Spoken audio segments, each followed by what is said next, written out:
This weekend has been an enlarging experience. And I want to say that for Kate and for me, that we appreciate so much the invitation to be with you this weekend. And my hope and my prayer is that our meditations from God's book have been as encouraging and as challenging for you as your words and your thoughts have been encouraging and uplifting to us. And as we go back and return to the frozen north, you certainly will go in our hearts. And my prayer is that for generations to come, there will continue to be a group of God's people, His saints, still meeting in this place and doing the good kind of work that you're doing right now. And my prayer is that the work that we've tried to do this weekend will actually outlive us in that kind of good work. So thank you all for coming this afternoon. And for those who are visiting, we welcome you. And whether you're a member here or you're simply a guest of the congregation this afternoon, we bid you welcome. And I invite you to listen carefully to the story that we have this afternoon from God's Word. It was evening, and a group of men made their way across the brook Kidron, and they worked their way into a garden of olives known as Gethsemane. Jesus and 11, and at least another, were in this small group. And as they made their way into the garden, Jesus told His disciples, "Sit here and watch and pray, and I will go over and pray for a while." Jesus then took Peter, James, and John and went over, and He began to be troubled and deeply disturbed within. And He told those three, "My soul is deeply distressed and sore within me. Stay here and watch with me." Jesus then went over a bit, and face on the ground, He began to pray, and He said, "Oh, my Father, if it is your will, let this cup pass from me, but not my will, yours be done." He got up from the ground, and He went and He found Peter, James, and John, and these three were asleep. And He awoke them, and He said, "Can you not watch with me for 1 hour? Pray that you may not enter into temptation. The spirit indeed is willing, but the flesh is weak." He left them, and He went over and He prayed again, and His sweat were as great drops of blood dropping to the ground. And He said, "Oh, my Father, if this cup cannot pass from me, nevertheless your will be done." He returned, and He found the three asleep yet again, but this time He did not disturb them. He went away, and He prayed as He did before. And when He was done praying to His Father, He came back, and He woke up the three and the other disciples, and He said, "Are you still sleeping? Now is the time for the Son of Man to be betrayed into the hands of sinners. Behold, my betrayer is near." And we can imagine as the canopy of this olive grove began to glow and to light up with torches, and a group of troops and of soldiers and other officials come into the garden. And with them is Judas. And as Jesus sees them, He walks forward and He steps forward to speak to them. He stepped right into the blast of the fire. And He addressed them and He said, "Whom do you seek?" They said, "Jesus of Nazareth." "I am." And when He said that, they fell back. Because after all, isn't this the one that commands the winds and the waves, and they obey Him? The one who speaks and the dead obey. As they collect themselves, He said again, "Whom do you seek?" "Jesus of Nazareth." And Judas steps forward. He says, "Rabbi." And as he kisses Christ on the cheek, identifying Him before the mob, the troops, they come forward to seize the Lord. Peter is not ready to go down without a fight. He draws a sword, he takes a swipe, and he takes the ear off of the servant of the high priest named Malchus. And Jesus said, "Stop. Put your sword up. Don't you know at this time that I could call for 12 legions of angels? But nevertheless, must I not drink the cup that my Father is giving me?" Jesus gave Himself to this group, and they bound Him. And at this time of His need, His disciples fled, and they left Him. They led him then into the city of Jerusalem, and no king ever had such a procession as this kind of procession had going into a city. They led him at night to the house of Annas, who was the father-in-law of the high priest, but he was also serving in a kind of a co-high priestly role at this time. And as they led them in, John and Peter, and it seems as if some others were kind of following along with this group, and they take Jesus in. And there before Annas, they asked him, "Tell us about what it is that you've been teaching. Tell us about these disciples of yours." Jesus said, "I've spoken openly to the world. I've always taught in the synagogues and in the temples where Jews always meet. In secret I have said nothing. Ask those who heard me. They'll tell you what I've spoken." And at that moment, a soldier standing by gave Jesus a slap. And he said, "Do you dare revile the Lord's high priest?" And he had no idea that he had just slapped the great high priest of heaven after the order of Melchizedek. Jesus said, "If I have spoken wrong, bear witness of the wrong. But if I spoke well, why did you strike me?" After this, they took Jesus bound, and they led him to Caiaphas and his dwelling, and a smattering of the chief priests and others had gathered there. In the meantime, Peter has made his way, and he was led into the courtyard, and the young lady who was keeping the door saw him, and as he passes by, she says, "You also were with him." And she said, "No, I have no idea what you're talking about." As they are there, and as they are in the household of Caiaphas, they could see in, and they could see at least some of the proceedings of what was going on in there. And Caiaphas had tried to round up some false witnesses, to bear false witness against Christ, that they might have the semblance of legality in condemning him. But even these false witnesses could not agree on their testimony. One would say one thing, another would say another, and in their bumbling, they could not even agree on their testimony. Meanwhile, as this is happening outside, there's someone who's observing Peter there warming himself by the fire. And he said, "You are one of them, aren't you?" And he said, "No, man, I am absolutely not." Not long later, another was looking at Peter, and they said, "He definitely was one of them because he's a Galilean. His speech betrays him." And a relative of the high priest's servant that was in the garden said, "Yes, I saw him in the garden with the others." And he swore and he said, "I do not know this man." And at that moment, the rooster crowed a second time. And Jesus turned and he looked at Peter. And Peter went out and he wept bitterly. In the meantime, finally a couple of false witnesses come forward. And they agree and they said, "Yeah, we heard that this guy said, 'I'm going to destroy the temple and I will raise it up in 3 days.'" And Jesus' response in defense? Nothing. Silence. Caiaphas then stood up and he said, "I put you under oath by the living God. Tell us if you are the Christ." Jesus finally spoke and he said, "You say that I am. And it won't be long hereafter until you will see the Son of Man sitting at the right hand of the power on high and coming in the clouds." In other words, he told him, "Daniel saw me, and someday you will see me." And at that word of Jesus, the high priest tore his clothes and he yelled, "This is blasphemy. He is worthy of death." And they began to spit on him, and they slapped him, and they blindfolded him, and they would strike him across the head, and they would say, "Hey, Christ, prophesy, who just hit you?" As this is going on then, as day breaks, they convene an official assembly of the Sanhedrin. And the high priest then puts Jesus in the spot, and he asks, "Are you the Christ? Tell us plainly." And he said, "Why do you ask me? Because you will not believe if I tell you. And if I ask you anything, you won't answer me or let me go. Yes, hereafter you will see the Son of Man at the right hand of power."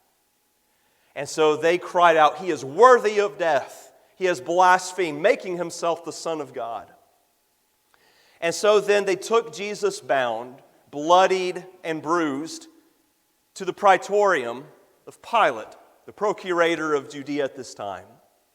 Now there was no love lost between Pilate and the Jews. But as they bring Jesus up, they refused, because we are dealing with religious, scrupulous men after all. They would not go into the headquarters of this Gentile on their high feast day of the Passover. And so Pilate, deigning to go out before them, saw that they had this pulp of a human being in front of them, and he said, "What accusation do you bring against this man?" They said, "He's been proclaiming that we're not allowed to pay taxes to Caesar, and he's been throwing our whole nation in an uproar, and he says that he himself is a king." And so Pilate then said to them, "Well, you go take him and judge him according to your law." They said, "It's not according to our law here to put anyone to death." So Pilate realizes that this actually is a serious matter, and he brings Jesus into the praetorium.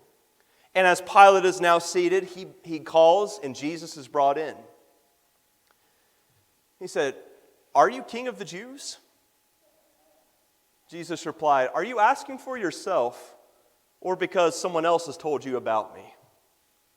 Pilate here is not impressed. "Am I a Jew? Your own nation has brought you into me. What have you done?" Jesus said, "My kingdom is not of this world.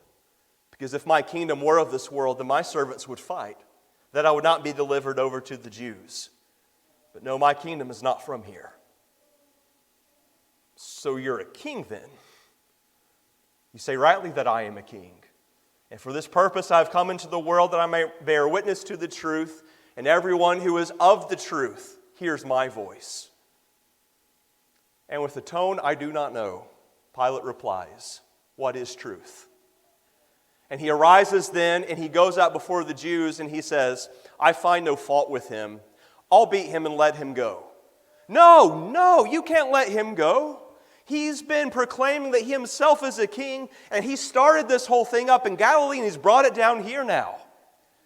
Pilate at this time, seeing the seriousness of the Jews and their ferocity, also heard, Galilee. That's Herod's jurisdiction, and Herod happens to be in town now for the feast. I'll slough this off on Herod. And so he sends Jesus bound to Herod. Now, Herod indeed for a long time had been really eager to see Jesus. He wanted to see some kind of miracle, almost like you might see a magician's act for entertainment. Jesus, as he is brought in before Herod, was accompanied by the Jewish eldership and leaders. And as they were accusing him and slandering him with all sorts of things, and Herod questioned him, throughout the entire interview, Jesus did not say a word. Until finally, when they realized we're not getting anywhere with him, Herod turned him over to some of his men, and they put a royal robe on him, and they mocked him, and they sent him away back to Pilate. So Pilate here has him again. Pilate says, "I'll release him to you," or there's this Barabbas. Now, Barabbas had been part of this rebellion and murder within the city. And he presented this choice to the Jews: you can have Barabbas or you can have this Jesus. And they said, "No, away with him, release Barabbas." So Pilate then took Jesus and scourged him. Now, the Jews had a law: 40 stripes save one. The Romans had no such limitation upon aggression and inhumanity. And therefore they scourged him. And after the scourging, Jesus was given over to some of the soldiers, and they twisted a crown of thorns, and they set it on his head. And they gave him a purple robe, and they found a stick somewhere and put it in his hand. And they bowed the knee. "Hail, King of the Jews!" before the very one before whom someday they will a second time bow the knee. And they had no concept. They then took the stick out of his hand and beat him over the head with it and mocked him further. And Pilate then takes Jesus, and I take it in this garb, out before the Jews. And before the Jews, he presents Jesus to him. And when he says, "Behold the man," I wonder if part of what he meant was, "Look at the man." As if to say, could this be the object of such fierce hatred? How is this pathetic thing now a threat to you? And when they saw him, they even more fiercely than ever bayed for his blood. "Crucify him! Crucify him!" Pilate said, "You take him and crucify him. I find no crime in him." And the Jews said, "We have a law, and by our law he ought to die. He made himself the Son of God." And Pilate then, he is disturbed by the fervor of these Jews, and he brings Jesus back in as if to try and find something he can wrap his arms around this situation. And he brings Jesus back in, and as if to, let's get somewhere, he says, "Where are you from?" Jesus said nothing.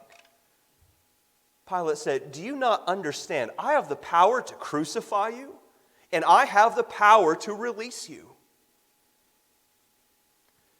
You would have no power at all unless it had been granted to you from above. Therefore, the one who has delivered me to you has the greater sin. At this point, Pilate has exhausted his options as he deems it. And he brings Jesus out and he says, "I'll beat him, I will release him." And they said, "No, if you release him, you're no friend of Caesar because he's made himself a king." And these were the words that finally compelled Pilate. So he sat in his official judgment seat and he said, "Shall I crucify your king?" Goading the Jews further, and they say, "Away with him." Pilate washes his hands and delivers Jesus over to be crucified. And they place the cross across him, and he bears it outside through the streets of Jerusalem as they're working their way out. And there, some of the women of Jerusalem are mourning and lamenting him.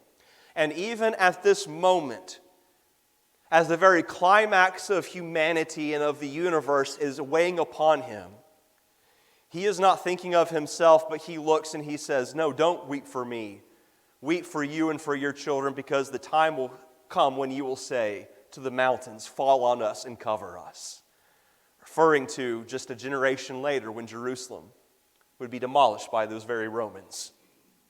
Jesus was thinking of them still and his dear nation, that he would have loved to have gathered them to himself, but they would not. Jesus is unable to bear his load, and Simon of Cyrene is enlisted to help him carry it out. And they make their way out to Golgotha, the place of the skull. And can you imagine, I think without a stretch, what must have gone through Jesus' mind at that point, or at least what would me? Here is the Lamb, slain from the foundation of the world. And after 30 years, he steps into divine history in a special way. And after these 3 or 3.5 years, finally, he looks up. There it is. There's the spot. And they take him there, and between two criminals, they crucify Jesus. And as they are performing this, and as he is now nailed to the tree, he says, "Father, forgive them. They don't know what they're doing." As Jesus is there, a crowd is around him, and it seems as if passersby are coming and going. And among this crowd that's there are some who come up and they say, "Hey, look, it's the guy who said, 'Destroy the temple and I'll raise it up in 3 days.' Why don't you save yourself now?" And the Jewish elders and some of the chief priests that had waited and plotted finally have their moment, and they say, "Yes, look at him now, because he made himself the Son of God. Why doesn't he cry out to his Father now? And maybe his Father can save him, if he'll still have him." And even the criminals there were mocking and reviling him with similar words. And amid all of that, Jesus looks, and standing nearby was his mother and the disciple whom he loved. And certainly Jesus cannot gesture, but he can only maybe do with eyes and words. He said, "Woman, look, your son. Son, look, your mother." And Jesus, even then, was taken into account, the well-being of those most dear to him. Around this time, one of the criminals, as if to say, "Here we go down together. Hey, if you are the Christ, why don't you save yourself and us?" And the other one then spoke up and he said, "Don't you fear God, seeing that we're brought under the same condemnation, and we indeed justly, but this man has done nothing wrong." And so he said to Jesus, "Lord, remember me when you come into your kingdom." And Jesus said, "I tell you, today you will join me in paradise." About this time, noon hour, as the sun is high, darkness then comes over the land. And as Jesus is still hanging there, now for hours, he cries out, my God, why have you forsaken me?" And in uttering these words, he was misunderstood by some standing by. Jesus quoting and appropriating the message of Psalm 22, which to all observers for the psalmist, he had been abandoned by God. But the psalmist rests upon the nearness of God, and he cries out to God for deliverance. And in the middle of the psalm, deliverance comes, and there is a rich outpouring of thanksgiving. And at this point, it would not be long yet for the Father to grant his Son the deliverance that he sought with that prayer. At this time, Jesus said, "I'm thirsty." And they raised the reed. He moistened his mouth. And he said, "Father, into your hands I commend my spirit." It's done.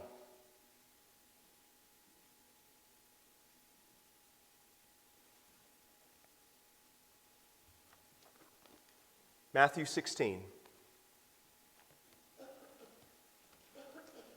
Matthew chapter 16.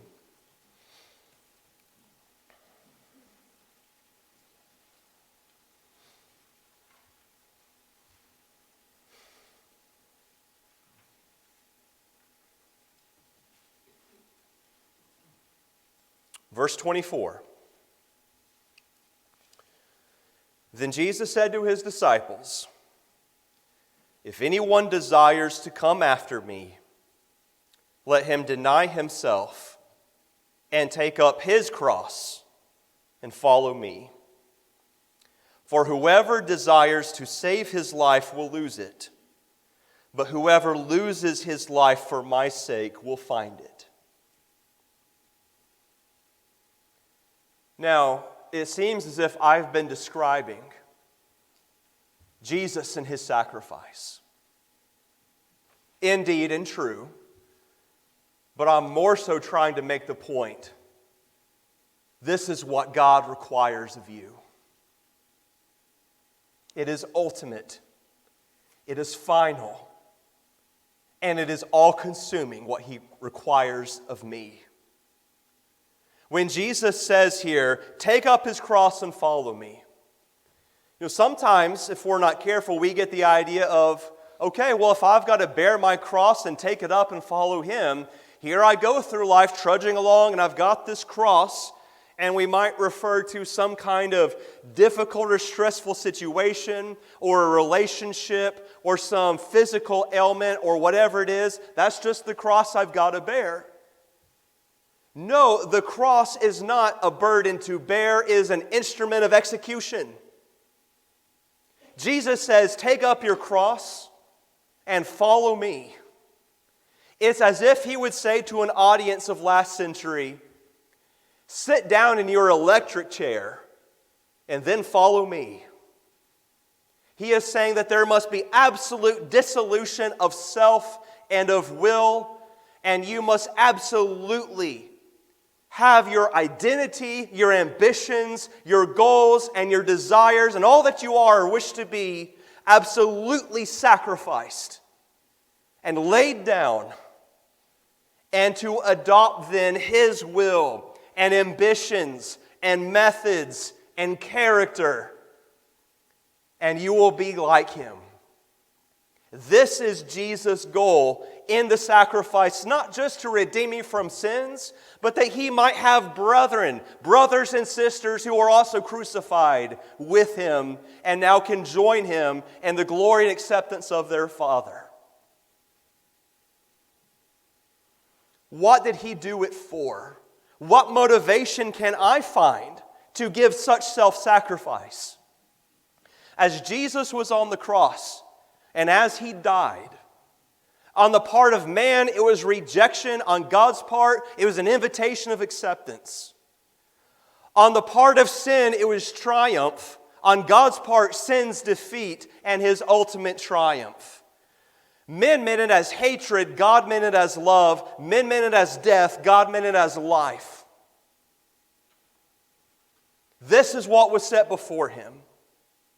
He endured the cross for the glory that was set before Him, despising the shame, meaning that He set it at naught. It was not to be taken into account. And all that we just looked at, the trial, the indignity of some mortal addressing the judge of all the earth, being spat upon and struck by the very hands He created, and being nailed to something also of His creation. And the very process of it, Jesus was saying, this is my love and commitment for you, and the invitation that we would return in like to Him. Certainly never to the degree that He did. But whoever desires to save his life will lose it, but whoever loses his life for my sake will find it. And my message and the message of the cross is this: there is no job, there is no relationship, there is no degree, there is no lifestyle, there is no ambition or hope that I can have that is more valuable to me than what Jesus paid on that cross. And if it requires it, it must be sacrificed and laid down at that altar. And you know, the Bible talks about a special moment in time where that can be true for you and me in a visible public way. Let's turn in our Bibles over to Romans chapter 6.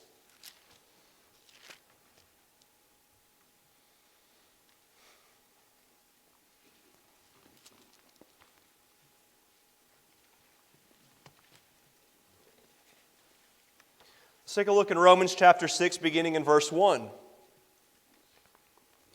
What shall we say then? Shall we continue in sin that grace may abound? Certainly not. How shall we who died to sin live any longer in it? Can I pause there for a moment? Paul's question here is almost incredulous. How can we who what? Died to sin. How can those of us who have seen the Son of God at the cross and seen how ugly and how costly sin is, and have renounced that, to then turn back to sin and say, you know, I value that a little bit more than the cross at this moment? Every time we give in to anger and we say that word, or we use that tone, or we cut someone down, or a moment of lust, or a moment of pride, or a moment of envy, what we are saying in that moment is this terrible trifle of a passing, fleeting pleasure is of more value to me than the blood. And there is no greater insult in heaven or on earth than that. And my dear brethren, we will not sin if we remember the cross. Let us have it before us daily. But go on to keep reading. Let's keep back with verse 2 again.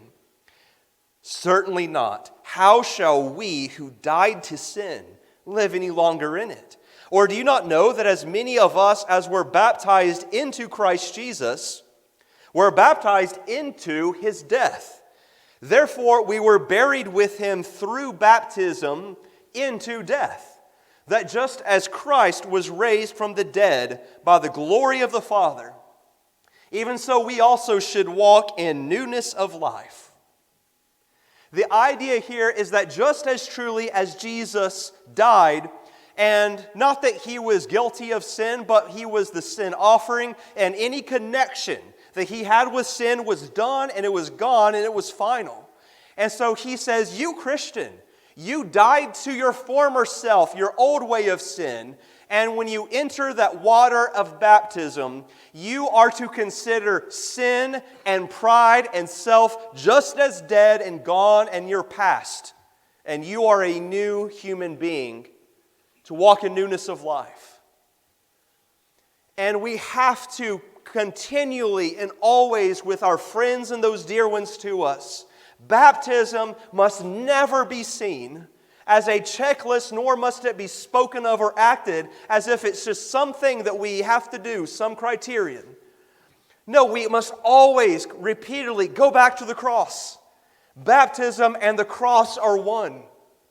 It's to be in a symbol, my cross, my moment, to die. And the point that Paul is making is, dear Christian, you have to continually make that your mindset as you live as a child of God. And you must consider that old self, all of its ambitions and pride is gone now, and I have a new identity.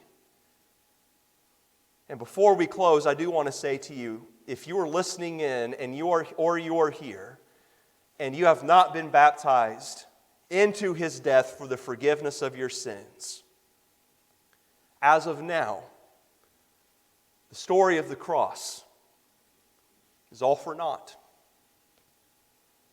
But you can make it effective in your life by making that decision and taking up your cross with him.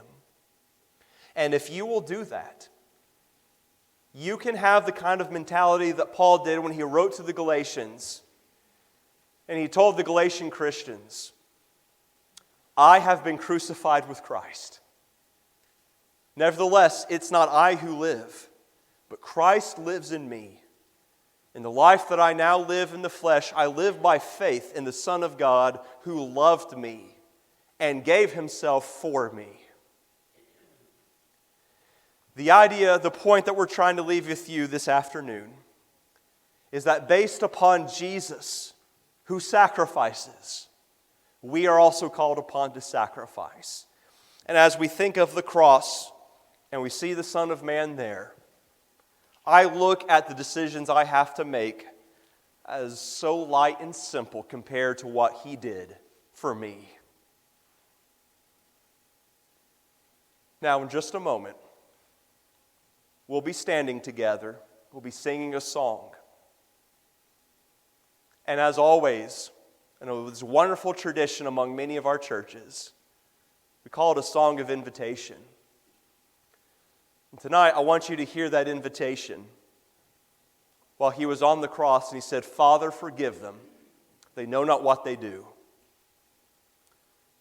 Now you know what you are doing. But he still invites you. And as long as there is time until he returns with the trumpet, and as long as you are drawing breath, the time is for the invitation to be answered. And you answer it by stepping out, catching our attention. And no one will hold you back, but you will believe in him. And you will turn from sin to die on your cross. And here's water. And you can rise to walk in newness of life, resembling the Son in all his sacrifice. Won't you do that this afternoon? And what a wonderful opportunity to do it among others who each day have to get up and get back on the cross. If we can assist you in that and we can encourage you by any means, the song is one of those. And we ask you to make your heart right with the Lord and respond to him while we stand and while we sing together.